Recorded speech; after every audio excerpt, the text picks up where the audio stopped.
ಚಿಂಚೋಳಿ ತಾಲೂಕಿನ ಮೂಲಕಹಳ್ಳಿ ಗ್ರಾಮದ matrix agro power limit power plant ಕಂಪನಿಯವರು ಸಿಬ್ಬಂದಿಗಳಿಗೆ ಯಾವುದೇ ಮಾಹಿತಿ ನೀಡದೆ ರಾತ್ರೋರಾತ್ರಿ ಕಂಪನಿ ಮುಚ್ಚಿಕೊಂಡು ಹೋಗಿದ್ದಾರೆ. ಇದರಿಂದ ಅಲ್ಲಿನ 120 ಪುರುಷ ಮತ್ತು ಮಹಿಳಾ ಬಡ ಹಿಂದುಳಿದವರು ದೀನದುರ್ಬಲರು ಕಾರ್ಮಿಕರು ಕೆಲಸ ಮಾಡುತ್ತಿದ್ದರು.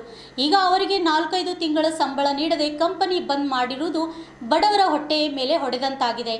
ನಗರದ ಪತ್ರಿಕಾ ಭವನದಲ್ಲಿ ಮಾತನಾಡಿದ ಮಾರುತಿ ಗಂಜಿಗೇರಿ ಅವರು, ಸುಮಾರು 15-20 ವರ್ಷಗಳಿಂದ 120 ಪುರುಷರು ಮತ್ತು ಮಹಿಳಾ ಬಡವರು ಹಿಂದುಳಿದವರು ದೀನ ದುರ್ಬಲ ಕಾರ್ಮಿಕರು ಕೆಲಸ ಮಾಡುತ್ತಾ ತಮ್ಮ ಉಪಜೀವನವನ್ನು ಈ ಕಂಪನಿಯಿಂದ ನಡೆಸುತ್ತಿದ್ದರು. ಆದರೆ ಈಗ ಕಂಪನಿಯವರು 4-5 ತಿಂಗಳುಗಳ ಸಂಬಳ ನೀಡದೆ ಏಕಾಏಕಿ ಕಂಪನಿ ಬಂದ್ ಮಾಡಿರುವುದರಿಂದ ಕಾರ್ಮಿಕರು ತಮ್ಮ ಮಕ್ಕಳ ಶಾಲಾ ಕಾಲೇಜುಗಳಿಗೆ ಹಣ ಕಟ್ಟದೆ ಅಸಹಾಯಕರಾಗಿದ್ದಾರೆ. ಈ ವಿಷಯದ ಬಗ್ಗೆ ತಾಲೂಕಾ ಆಡಳಿತ ಹಾಗೂ ಜಿಲ್ಲಾಡಳಿತ ಗಮನಕ್ಕೆ ತಂದರೂ ಕೂಡ ಅಧಿಕಾರಿಗಳು ಗಮನ ಹರಿಸುತ್ತಿಲ್ಲ.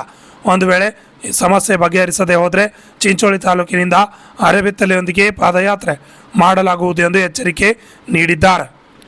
Bureau report, RJ32 Kannada news, Kalaburagi.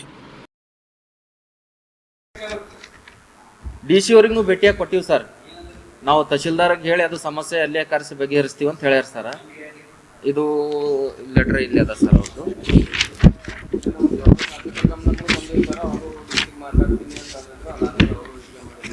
23 ತಾರೀಕು ಸರ್.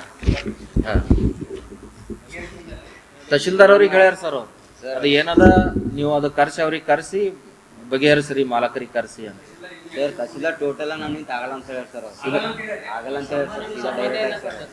ಸಂಬಂಧ ಇಲ್ಲ ನನಗೆ. ಅದೇ ಸರ್, ಅದಕ್ಕೆ ಈಗ ತಮ್ಮ ಮೂಲಕ ನಾವು ಸರ್ ವಿಡಿಯೋಸ್ ಇದಕ್ಕೆ ನಮ್ಮಲ್ಲ ಸರ್ ಅವ್ರು ಮಾತಾಡಿದಲ್ಲ ಬೇಕಾದ್ರೆ ಕೊಡ್ತೀವಿ ಸರ್. ಹಾಗೆ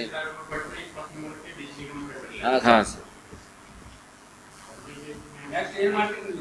ಈಗ ನೆಕ್ಸ್ಟ್ ಸರ್ ಒಂದು ವಾರ ನೋಡ್ತೀವಿ ಸರ್. ನಾವು ಒಂದು ವಾರ ನೋಡಿ ಅಲ್ಲಿಂದೇ ಚಿಂಚೋಳಿ ತಾಲೂಕಿನಿಂದ ಪಾದಯಾತ್ರೆ ಮಾಡ್ಕೊಂಡು ಬಂದು ಜಿಲ್ಲಾ ಉಸ್ತುವಾರಿ ಸಚಿವರ ಕಾರ್ಯಾಲಯದ ಕೂಡ್ತೀವಿ ಸರ್. ಹಾಂ ಸರ್. 120 ಜನ ಅಂದ್ರೆ ವಿತ್ ಫ್ಯಾಮಿಲಿಗೆ ಸಾತ್ ಮಕ್ಕಳು ಮರಗಳಿಗೆ ತಗೊಂಡು ಬರ್ಬೇಕಂತ ನಮ್ದು ಒಂದು. ಇವಾಗೆಲ್ಲ ನಾವು ಹೊರಗಡೆ ಎಲ್ಲ ಲೋನ್ ಎಲ್ಲ ತೊಗೊಂಡಿವಿ ಸರ್. ಈಗ ಕಂಪ್ನಿ ಬಳಿಕ ಹೊಂಟಾರ ಸರ್. ಎಲ್ಲ ಕಡೆ ಕಂಪ್ನಿ ಬಳಿಕ ಹೊಂಟಿದ್ರೆ ಸರ್. ಎಲ್ಲ ನವೆಂಬರ್ದು ಬಂದು ಸರ್. ಡಿಸೆಂಬರ್ನಿಂದ ಪೇಮೆಂಟ್ ಇಲ್ಲ. ಹಾಂ ಸರ್. ಹಾಂ ಡಿಸೆಂಬರ್ನಿಂದ ಬಾಕಿ ಅದ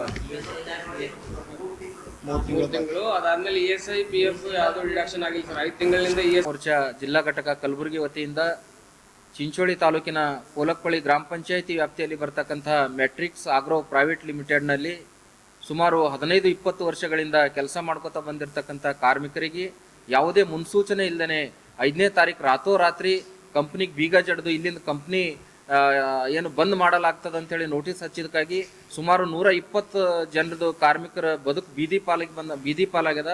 ಅದಕ್ಕೆ ಅದು ಸರಿಪಡಿಸ್ಬೇಕಂತೇಳಿ ಸಮಸ್ಯೆ 4-5 ತಿಂಗಳಿಂದ ಪೇಮೆಂಟ್ ಇರಲಾರ್ದಕ್ಕಾಗಿ ಆ ಪೇಮೆಂಟ್ನು ಕೂಡ ಕೊಟ್ಟಿಲ್ಲ. ಅದಕ್ಕೆ ಸಮಸ್ಯೆ ಬಗೆಹರಿಸ್ಬೇಕಂತೇಳಿ 6ನೇ ತಾರೀಕು ಏನು ಫೆಬ್ರವರಿ 6ನೇ ತಾರೀಕಿನಿಂದ ಇಲ್ಲಿ ತನ ಅನಿರ್ದಿಷ್ಟಾವಧಿ ಧರಣಿ ಕುಂತರು ಕೂಡ ಯಾವೊಬ್ಬ ಅಧಿಕಾರಿಗಳು ಸ್ಥಳಕ್ಕೆ ಬಂದು ಸಮಸ್ಯೆ ಬಗೆಹರಿಸ್ಲಕ್ಕ ಮುತುವರ್ಜಿ ವಹಿಸಿಲ್ಲ. ಅದಕ್ಕಾಗಿ ಈ ಪತ್ರಿಕಾಗೋಷ್ಠಿ ಮೂಲಕ ನಾವು ಜಿಲ್ಲಾಡಳಿತಕ್ಕೆ ಸಂಬಂಧಪಟ್ಟಂತಹ ಸಚಿವರಿಗೆ ಏನು ಒತ್ತಾಯ ಮಾಡ್ಲತ್ತೀವಿ ಅಂತಂದ್ರೆ 1 ವಾರದೊಳಗಾಗಿ ಈ ಸಮಸ್ಯೆ ಬಗೆಹರಿಸಬೇಕು.